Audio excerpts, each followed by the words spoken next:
So, last week at the end of the show, I'd mentioned that I was going to be watching and reviewing a couple spider movies, and I do not like spiders. And while there have been some really fun spider movies, they really do creep the fuck out of me. Um, what I hadn't expected though was all the messages that started flooding in throughout the week. Uh, there were a lot of them, and they were all very encouraging. Some of you were egging me on. Many of you were just, giving me some encouragement to do it. One person was even telling me, it'll take you back to when you first started watching scary movies, with all the adrenaline. So to all you folks, I would just like to say from the bottom of my heart, y'all a bunch of fucking assholes.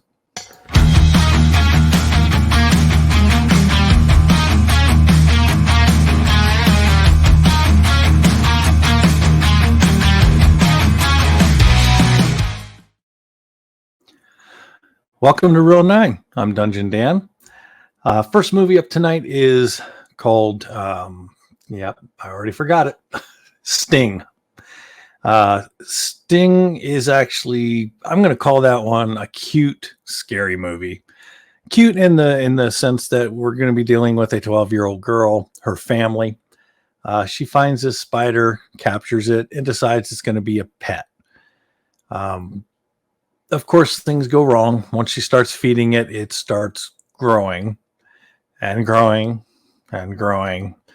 It gets very large, and it gets out. Of course, it gets out, and it starts going through an apartment building using different air ducts and pathways. But it's basically eating everything and everybody. The movie itself, it has a couple characters that I really like. The exterminators were funny. I know that they were attempting to be humorous, but they pulled it off because that doesn't really work a lot in spider movies because there's nothing funny about the spider movie. Sorry. But it's full of family drama. This story is pretty basic, to be honest with you. But the spider stuff is like really cool. This spider has this thing about crawling into mouths and crawling into the body and then cutting its way out. And of course, it likes to lay babies, lots of babies. So it does get pretty thrilling. Of course, we get down to a part where it's just a 12-year-old girl trying to rescue everybody and figuring out how to defeat this spider, which seems an impossible task to me. I do recommend this movie. I think a lot of you will have fun with it. It throws me back to arachnophobia.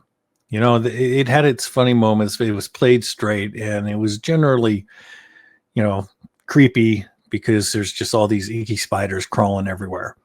Now, I'm glad I didn't particularly see this one in a theater. I managed to watch it online because I think with just some of the scenes of the spider crawling around and hanging from ceilings, it just would have just put me out. No sleep for that night. So again, I'll give that one 3.25 stars out of 5. When it starts streaming, which I believe is soon, if not now, I think it's worth watching, and you'll enjoy it. Second movie I watched, I actually liked it better, but it fucked me up a lot more. That one's called Infested. Now, when I watched it, I didn't realize that this was a French movie and it was taking place in Paris. I hope I don't piss anybody off, but when I saw the street shots and some of the actors, I was just thinking, I don't know. I was not thinking France. Okay. This particular movie, I liked it a lot more. The story is, it's another apartment building, of course, because why not? That's the best place to have spider problems. But we're following a kid who is obviously, he makes his money in the underground, the black market, but he is working very hard to have a very clean, let's say, very clean and reputable business. He's not selling drugs. He's not selling all the kind of stuff that other people are. He's selling tennis shoes, and he wants to make sure that people are getting quality and not knockoff. So you're going to like this character pretty much from the beginning. But again, this is one where he purchases a spider, and it gets loose, and the spiders do tend to grow pretty big. And they're taking over the apartment building, but unlike the other, this one becomes a fight to get out of the building because the local cops are sealing it up, so the people inside are not getting out. This one, it almost felt like Aliens, to be honest with you. I mean, it was that type of vibe. You got the monster that you're fighting, but it is like a all-out war type of fight. You know, you get a few respites in between some of the battles, but in general, it's fast paced. These spiders are a lot more aggressive, and they definitely fuck people up a lot worse. So it's this kid and his friends that are trying to get out of the building. They do try to save people. Of course, that doesn't really work, but either way, it comes up to a big battle at the end. And, you know, it's a big question. Who's going to survive? You know, are they going to come up with the cheesy, you know, after shot of, you know, baby eggs everywhere? This movie, for me, it delivered. I would definitely put this one more like a 3.4 out of 5. It was almost a 4-point movie for me. I really did enjoy it. You know, the funny thing is if I bounce back to Sting actually had a few elements that it looked like they were giving a nod to the movie Alien, the first one. There were some shots with the kid running around in the ventilation system that were very Ripley-like, you know, when she's trying to find her missing family. The second movie, Infested, that was very Aliens. I didn't see anything that specifically nodded to it, but just the way it was shot and the momentum of the movie, that's what reminded me of James Cameron's Aliens. Of the two movies, if you can only watch one, Infested would be the one I would go for. That one I did lose sleep over. I had a hard time falling asleep that night. My brain kept working that there were spiders, you know, crawling around on my walls. Yeah, it was like a bad drug trip. It was terrible. So that movie is showing on Shudder right now. You can also get it on Amazon Prime. I believe you have to rent it from Prime, but if you have Shudder or you get the 30-day Shudder free trial, you'll be able to watch that one. And if you're going to do the Shudder 30-day trial, there is actually a handful of movies you definitely want to check out.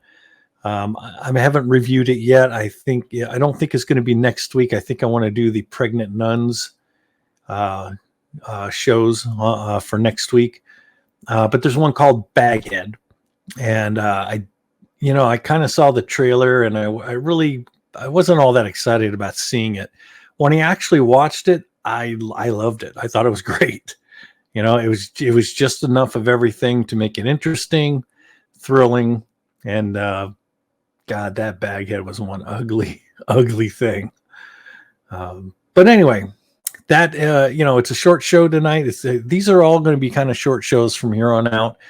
I just want to give you the meat and potatoes of movies that I've watched, give you an idea of what you should watch. Kevin and I will be doing shows together again soon. You know, we're both basically doing different things that need to get done in life at the moment. So it's much easier for me to just pop on here for 12 to 15 minutes and then, do another show in the following week. I know Kevin is working on a show that I think he may or may not. He may do it on his own, but we might team up on it. And I'm very excited for him to announce it because I think you guys are going to like it. I cannot tell you any more than that. Penalty of death. So that is it for Reel 9 this week. I appreciate you joining me, and join me again next Friday, 8 o'clock, every Friday, 8 o'clock. And I'm going to do 2 movies with pregnant nuns. And this is not the kind you find on Pornhub. This would be, this one is one's evil, one's good, if that makes any sense. And I hope it doesn't, so it'll be more of a surprise next week. Have a good one. Thanks.